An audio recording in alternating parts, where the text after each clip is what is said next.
Hey there, YouTube. Well, kind of decided to make a different video today. If you're a guy like me, you're probably not very good in the kitchen, you know. You're good in the shop, but you're not that good in the kitchen. You probably only got about a handful of recipes that you're really good at for, making dinner for your wife or whoever. So I'm going to share one of those with you now on how to make onigiri. Okay, so here's a list of the items you will need to make onigiri. You'll need a pot with a lid, a pot able to boil at least, let's say, 4 cups of water. Get a can opener, small bowl, plate, wooden spoon, large bowl, white sushi rice, mayonnaise, dried seaweed, dry measuring cup, liquid measuring cup, tuna in water, can opener, and fine grained salt. As an option, you can also have an onigiri mold press like I have here, and rice seasoning. Okay, the first step in preparing onigiri is preparing your rice. Now if you have a rice cooker, you can just put that right in your rice cooker and cook it, but I do not have one, so I do my rice on the stovetop. Now, when you're making onigiri, you want to use a 2-to-1 proportion of water to rice. So if we use 2 cups of rice, we want to use 4 cups of water. I'm going to be doing 1.5 cups of rice, so that will eventually be 3 cups of water. So here's our 1.5 cups of rice. Now, but before we cook this rice, we need to wash it. Alright, when washing your rice, just use warm water. Kind of swirl it around. The whole point of this is to get this dust that's on this rice off of it, otherwise it'll be a little bit too sticky. And we're just going to drain it out.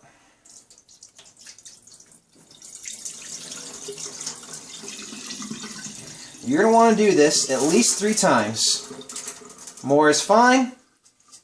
Doesn't hurt it. I'm going to go ahead and spare you watching me wash this rice. Your next step is to start boiling your water. You want to get it boiling fairly quickly so you don't burn your rice. So I like to put mine on medium-high. And we're going to go ahead and bring this to a boil. Alright, once your rice is coming to a boil, we want to let it boil with the lid off for 2 minutes. 200 start.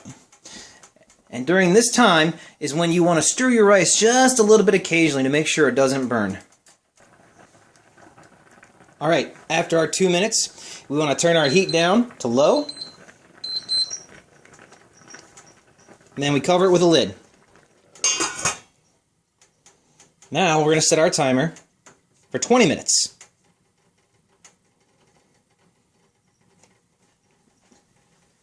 While our rice is boiling, there's a couple of other things we can do in this free time.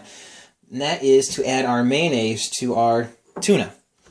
Now this isn't really an exact science. You'll kind of just learn through trial and error how much mayonnaise you like in with your tuna. Me personally, I like it so that when I'm eating my onigiri, I get that kind of feeling of moisture. I don't like it to feel really dry. Right about here is the consistency I like. And you also want to make sure that you take any of these big chunks of tuna and just kind of break them down into smaller pieces so you're not biting into large chunks. Just like that. Now, mayonnaise in tuna is great. However, onigiri, the nice thing about it is it's kind of like a cheeseburger. You can add anything you want to it. So I'm going to try something I've never done before. I'm going to add sriracha sauce to some tuna. We're going to make half of them normal onigiri and the other half with sriracha sauce. Now, for those who haven't had sriracha sauce before, or some people call it rooster sauce, this stuff's fairly hot. It's a little bit hotter, I'd say, than Tabasco sauce. I got a decent burn to it. It goes absolutely great on Taco Bell tacos. I know it sounds like a terrible combination, but it's actually really good. Now, my wife and I like our food pretty spicy, so I'm going to add a little bit more than probably what a normal person would. If you're not super into spicy food, I wouldn't recommend adding this much sriracha to tuna. I'm going to give it a try here. Woo! Yeah, that's pretty good. That's pretty warm. Alright, so we've got our tuna ready. Next we want to do is start cutting our dried seaweed that we wrap around our rice balls. Now, when you buy this rice, or this, dried seaweed, it comes with these small perforated edges, kind of like how notebook paper used to. You can fold this and try and rip it down the center, and that works, but most of the time, it just gets all messed up. So I like to come in here with kitchen shears, and these work really well for cutting these really nice and square. If you're a stickler for the details like I am when it comes to anything, these make your cuts... Hey, you, what are you doing? Oh my god, you are so misbehaving right now on my YouTube video. That's my cat. You've seen him in other videos.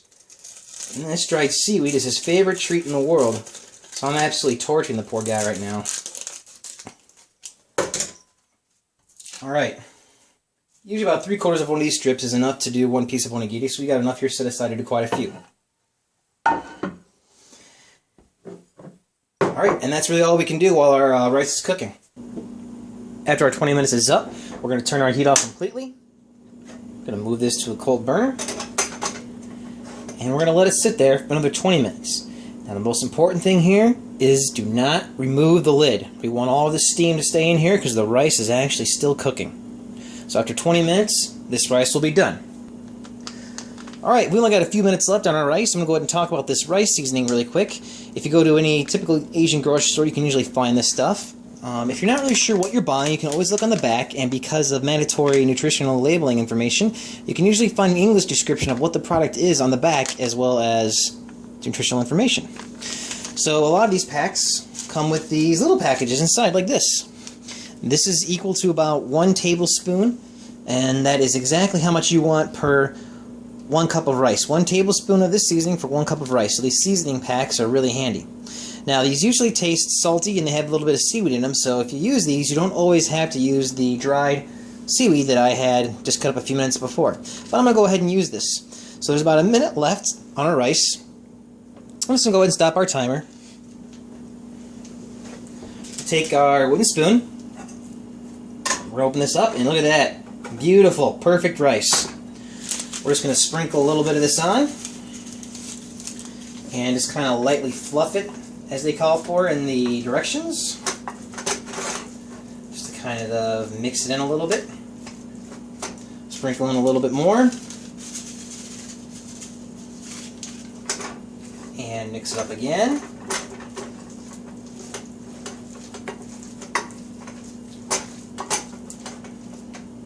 And we're going to mix in the rest.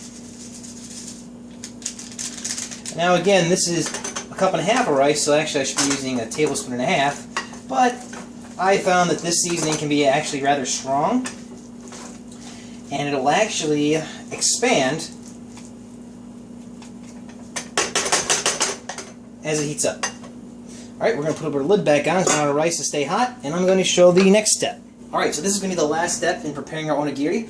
We want to take a bowl and fill it up with some really cold water, get as cold as you can, add just a little bit of salt to it. That's all you need, just a little bit. This water is going to keep us from burning our hands because the rice is still really hot, and it's also going to keep the rice from sticking to our hands, which is why we add the salt to it. Now, if you're not using these wraps, you can also buy these little punches here. These punches are kind of neat. I'm not a big fan of them, but you know, if you're making this for your wife or your lady or whoever, these cute little details are what make these a big success. So there, as you can see, makes a little face. Something you can put on your rice if you're not going to wrap it. Just a little something there to show you guys. Okay, so I'm going to go ahead and take some rice from the pot and put it in this bowl. This rice is going to be extremely hot, and this will help it cool down just a hair while I'm working with it. Now you want your rice to stay fairly hot. Once it starts to cool down, it's going to be harder to mold it. So I'm going to put this back, put a lid on it. Alright, so what I'm going to do is I'm going to take this rice, I'm going to put some of it flat on my palm, make a small cup, then I'm going to put some of the tuna and mayonnaise onto that, take another little bit of rice, kind of roughly form it into a ball, and put it down into this packet. So here we go. Going to chill our hands because this rice is going to be very hot.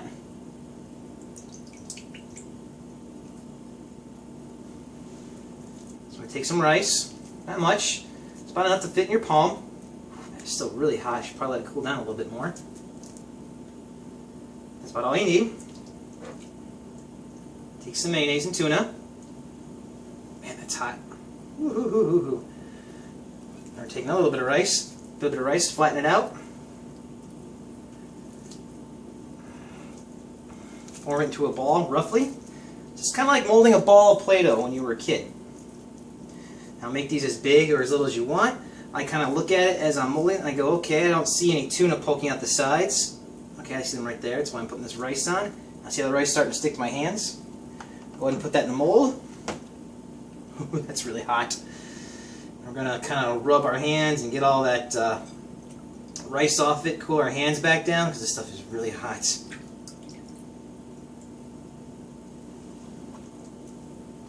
Again, form it flat. Take some of our mayonnaise and tuna. Take another piece, kind of squish it flat.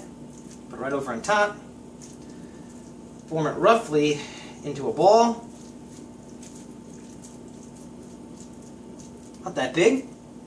Put it in our mold. Alright, I'm going to wash my hands off a little bit. Now this mold has these two little buttons here in the bottom that let you press this out once you make it. So you want to use a fair good amount of force when you're pressing this together. The harder you squeeze, the less it's going to fall apart. Just put your thumb right over these two molds. Squeeze it in there really well. Gently work it off. Here we go. Now this, you can just slam it down on the ground, and generally they fall off. Or out, I should say. There we go. See? Almost perfect. So now, dry my hands off really quick. The last step is to take our seaweed. I want it to be perfect here. I cut off about 1/4 of it. We just wrap it right along the bottom. That's a little bit long.